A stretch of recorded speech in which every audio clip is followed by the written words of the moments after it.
कहते हैं कि एक पिता और एक बेटी का रिश्ता बहुत खास होता है। एक तरीके से पिता अपनी बेटियों की सुरक्षा करता है, लेकिन मुंबई के नाला सोपारा से एक ऐसा मामला सामने निकल कर आया जिसने बाकी सभी रिश्तों पर से भरोसा उठा दिया। मुंबई के नाला सोपारा में एक पिता ने अपनी ही 3 बेटियों को अपनी हवस का शिकार बनाया। यही नहीं, ये पूरा दुष्कर्म उसका 7 साल तक जुर्म उसका अपनी बेटियों पर यही नहीं, पिता का 7 साल तक अपनी बेटियों पर यह जुर्म जो था वो जारी रहा।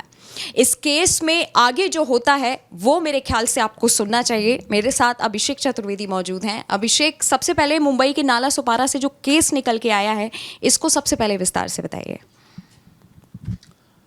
नंदिनी, नाला सोपारा का जो केस है, इसमें एक पिता है, 5 लड़कियां हैं उसकी, एक माँ है उसकी, एक मौसी है और पुलिस अधिकारी हैं कुछ जिन्होंने कंप्लेन दर्ज की है, और अंडरवर्ल्ड का छोटा राजन भी है। अब इस कहानी को आप सुनिएगा तो आपको ये लगेगा कि जो बात किसी कवि ने लिखी थी कि पिता रोटी है, कपड़ा है, मकान है, पिता नन्हे से परिंदे का छोटा आसमान है, वो इसके जस्ट उलट है। यहाँ पिता रक्षक नहीं भक्षक है। ये नाला सोपारा इलाके की वो घटना है जिसको सुनने के बाद वहाँ के पुलिसकर्मी भी दंग हैं, और आप ये जानकर शायद दंग रह जाएंगे कि ये जो केस है वो थाने में दर्ज नहीं होता, ये केस जो है भरोसा सेल में जाता है। वो क्या है उस पर मैं बाद में आऊँगा। पहले इस केस को समझिए कि 56 साल का जो पिता है, वो ये परिवार कोंकण इलाके के एक गांव में रहता था। वहाँ माँ बाप और 5 बहनों का परिवार था। ये जो आदमी है वो बाहर कमाता था और वहाँ उसकी बेटी और माँ रहती थी। लेकिन जब भी वो गांव जाता था, जब उसकी बड़ी लड़की 10 साल की थी, 13 साल की थी, तब से वो उस लड़की के साथ ऐसी हरकत कर रहा था, वो भी अपने ही घर में।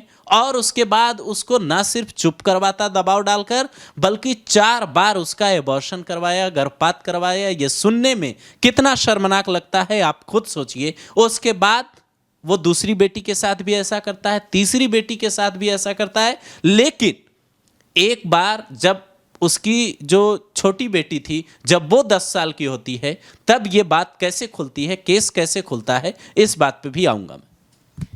हालांकि इस पूरे केस में अंडरवर्ल्ड का एक कनेक्शन भी सामने निकल गया है, जिसमें छोटा राजन का नाम निकल के सामने आया कि 80 से 90 के दशक में ये जो पिता है, इसने कई ऐसे अपराध करके रखे हैं और इसका कनेक्शन छोटा राजन से भी है। ये क्या बात है?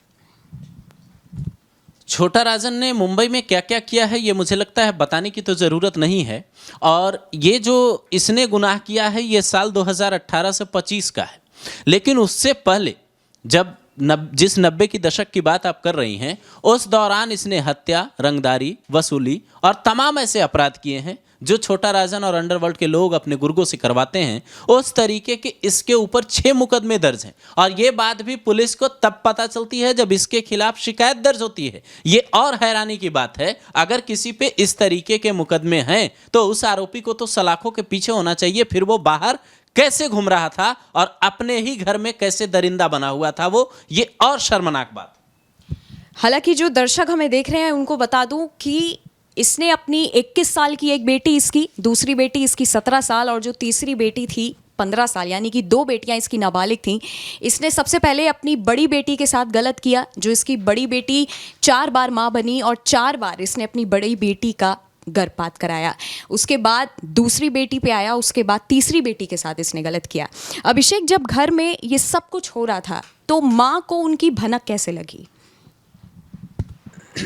इस केस को देखने के बाद कई लोग यही बात पूछ रहे हैं नंदिनी कि जब घर में इतना कुछ हो रहा था और पिता के बाद माँ को भी अपनी बेटियों के प्रति जिम्मेदारी समझनी चाहिए थी, तो वो इतने साल तक चुप रही क्यों? तो इसका भी जवाब इस केस की जब जांच होती है तब उसमें मिलता है। दरअसल ये शिकायत दर्ज होने की प्रक्रिया ही ऐसी थी कि माँ बहुत साल तक ये सोचती है कि मुकदमा दर्ज करवाऊं या ना करवाऊं। ये जो आरोपी ये काम कर रहा था वो अपनी पत्नी से भी मारपीट करता था। एक बार जब ये लड़की उसकी 10 साल की हुई, एक छोटी लड़की, और जब घर वालों को लगा कि ये भी इसकी शिकार बन जाएगी तो माँ एक रिश्तेदार के पास जाती है। फिर वहाँ और उसके वहीं रहने लगती है। उसके बाद ये जो नाला सोपारा इलाके का नाम आ रहा है, ये नाला सोपारा इलाके का नाम तभी आता है इस केस में, वरना इसने अपराध को अंजाम तो कोंकण इलाके में ही दिया था। लेकिन नाला सोपारा इलाके में जब ये रिश्तेदार के घर इसकी बेटी और इसकी माँ पहुँचती है तो ये फिर वहाँ भी उसी कांड को दोहराता है। और उसके बाद ये लोग, जब इन लोगों की हिम्मत नहीं होती कि हम थाने जाएं, क्योंकि जब जिसके ऊपर इतने मुकदमे दर्ज हों उसके पुलिस वालों से भी साठगांठ होने की संभावना से इनकार नहीं किया जा सकता, इसीलिए ये लोग भरोसा सेल में शिकायत दर्ज करवाने जाते हैं। भरोसा सेल घरेलू हिंसा और तमाम तरह के महिलाओं के खिलाफ अपराध के लिए बने, ताकि आप वहां जाकर भरोसा करें वहां के अधिकारियों कर्मचारियों पे और अपनी शिकायत जो है बिना किसी टेंशन के बताएं। तो वहां की जो सब इंस्पेक्टर हैं तेजश्री शिंदे,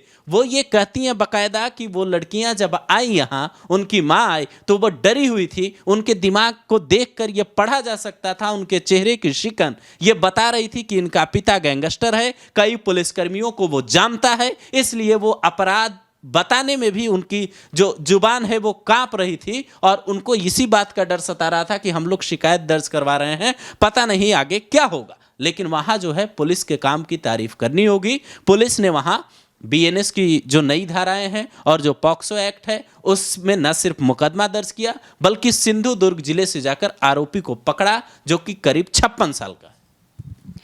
हालांकि इस पूरे केस में हालांकि एक बात यहाँ ये भी बताई गई कि जब तीनों बेटियां माँ को, हालांकि घर में जो कुछ भी हो रहा था, माँ को कई बार ऐसी इंट्यूशन आई कि कुछ गलत हो रहा है, लेकिन अपनी बेटियों से बात करने की हिम्मत जो है माँ नहीं जुटा पा रही थी। लेकिन एक दिन तीनों बेटियों को बैठाया गया और माँ ने खुद पूछा कि आखिरकार घर में क्या चल रहा है, तब जाकर के तीनों बेटियों ने धीरे धीरे करके वो बात बताई, जिसके बाद जैसे अभिषेक आपने कहा कि पड़ोसियों के पास जो है माँ अपनी तीनों बेटियों को लेके गई। अभिषेक, इसमें छोटा राजन का जिस तरीके से नाम आया, सवाल इसमें यही है कि एक आदमी जो गैंगस्टर है, जो ऑब्वियसली अंडरवर्ल्ड गैंग के नाम से जुड़ा हुआ है, पुलिस के हत्थे चढ़ना और सारे सबूत एक साथ इकट्ठा करना, ये कैसे हुआ? छोटा राजन के गैंग से जुड़ने की बात, गैंग से तमाम लोग जुड़े होते हैं, अलग अलग गुर्गे होते हैं गैंग के। ये उस गैंग में एक्टिव था नहीं था, छोटा राजन का गैंग अभी महाराष्ट्र में एक्टिव तो उस हिसाब से नहीं दिखता जो दाऊद के दशक में दिखता था। उसके बाद वो उससे अलग हुआ और उसके बाद उसने तमाम चीज़ें की। इस घटना को मुझे लगता है नंदिनी गैंग से जोड़ने की बजाय इस घटना को सामाजिक स्तर पे ये देखना चाहिए कि एक जगह पे नहीं।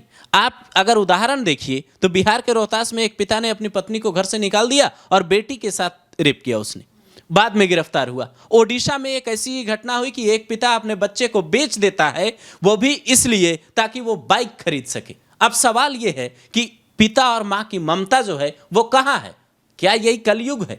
अगर ये लोग, कुछ लोग ये कह रहे हैं कि कलयुग में ऐसा हो रहा है तो फिर आप तो गलत हैं, क्योंकि कलयुग में ऐसा हो रहा है नहीं, ऐसा कर रहे हैं कुछ लोग। और करने वाले कौन लोग हैं, उनकी सोच कहाँ से आ रही है?